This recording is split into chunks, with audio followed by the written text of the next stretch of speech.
We're about to read our first big constitutional case, so let's take a minute to think about how there are various sources of law and how they fit together. This is really important for legal argumentation because you always need to be able to show that whatever version of a legal stricture you are propounding has its basis in some authoritative law. So I'm going to give you a very simplified image of the laws that we follow in the country. So on the bottom here, we have the Constitution. Everything that grows out of it has to conform to it. So you can't have something that violates the Constitution, right? The main things that grow out of it are statutes and the common law. So let's talk about those for a sec. Common law on the right here doesn't actually grow out of the Constitution. Common law is a set of judicially made legal determinations, many of which predate the Constitution. You'll be learning about a lot of those in your property class, your contracts class, to some extent in your criminal law class.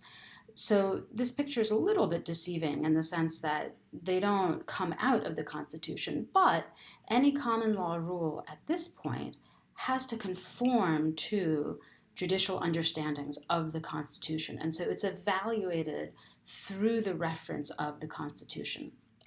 Similarly, statutes on the left here. Statutes is just a fancy word for legislation passed by Congress or another legislature. And statutes in our system have to conform to the constitutional requirements for passing a statute. So they have to be passed in the House of Representatives and in the Senate and be presented to the president for signing. If the president refuses to sign and vetoes it, there has to be a veto override in both houses of Congress to allow the statute to be enacted. So that's an enacted statute. And any enacted statute has to conform to the Constitution. Again, a statute can't violate a Constitution.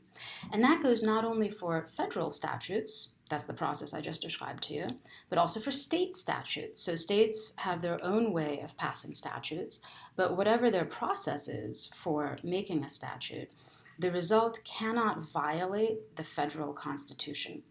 And then you'll see I have another little tail end here at the top left called rules and regulations. So actually, despite what your first year of law school implies, most of the binding legal strictures that govern our lives come from rules and regulations and not directly from statutes or the Constitution. Rules and regulations are legal strictures made mostly by administrative agencies, although, as we've seen in this class, we have other things that kind of mimic administrative agencies, like the committee that makes the rules of federal procedure, and the judicial conference that approves them, and so on.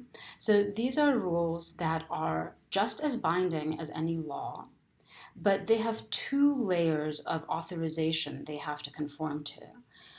Regulation has to conform to its authorizing statute, and that statute has to conform to the Constitution. So in any given situation, you want to be able to trace back from wherever you are, whether you're at a rule or a statute or common law, you want to be able to trace back the line of authority that allows your legal stricture to be legitimate and enforceable. So for the most part, we're going to deal with statutes here. And so I want to take a look at the ways that statutes end up appearing in litigation. This stuff that I'm talking about now is not just about civil procedure. You will see this in all of your classes. And I find this a handy way to kind of keep track of what's going on in court and give me a sense of what type of description and explanation I should be giving myself of the case I'm reading. Okay, so the simplest way that statutes appear in court is simply as application. That's my first entry here. You have a set of facts, you and I got in a car crash, one of us is suing the other. the law on driving, let's posit, is pretty clear. Well, it's not always the case, but let's posit for the sake of argument that the law is not confusing here. What we need to figure out is, were you at fault or was I at fault? How do our facts look under a law that is not itself a part of the dispute? Okay, so that's statutory application. We apply the law to the facts. The difficult thing to figure out is, what are the facts? But once we know that, we pretty much know how the law will apply. In other cases, the statute itself can be part of the dispute. We can be asking, what does the statute really mean?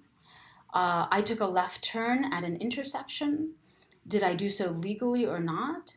Well, it might turn out, as it sometimes does, that the law on left turns is not crystal clear, and we don't quite know if the way I did it fits the law because we don't quite have a decisive answer for what the law means. In that case, we're engaged in court in statutory interpretation. We are arguing about the meaning of the law itself. Finally, we have another level, which we call judicial review, where we ask not so much what does the statute really mean, and not how does the statute apply to the facts, but does this statute violate the Constitution? Because remember, if it violates the Constitution, it can't be valid. So this is a third kind of statute, of a third way that statutes appear in court, judicial review. And you're trying to figure out the conformity of the statute that you're dealing with the Constitution. Okay, let's talk about the part of the Constitution that our next case will focus on. Fuentes focuses on the due process clauses of the Constitution. Now, due process is a really foundational idea in civil procedure and in general in our relationships with the government. So you'll run into the due process clauses over and over again in your law school career and in your practice. So let's just have a brief introduction here. The first appearance of due process in the Constitution is in the Fifth Amendment, which says, "No person shall be deprived of life, liberty, or property without due process of law." So this means that the government can deprive you of life, liberty, or property, but it can only be authorized to do so once there's been a legal procedure to determine that you are subject to that deprivation. The government cannot arbitrarily deprive you of life, liberty, or property. And the reasoning for a deprivation should be determined through a legal process. So the Fifth Amendment applies to the federal government. And until the Civil War, it did not apply, or the due process requirement did not apply to the states.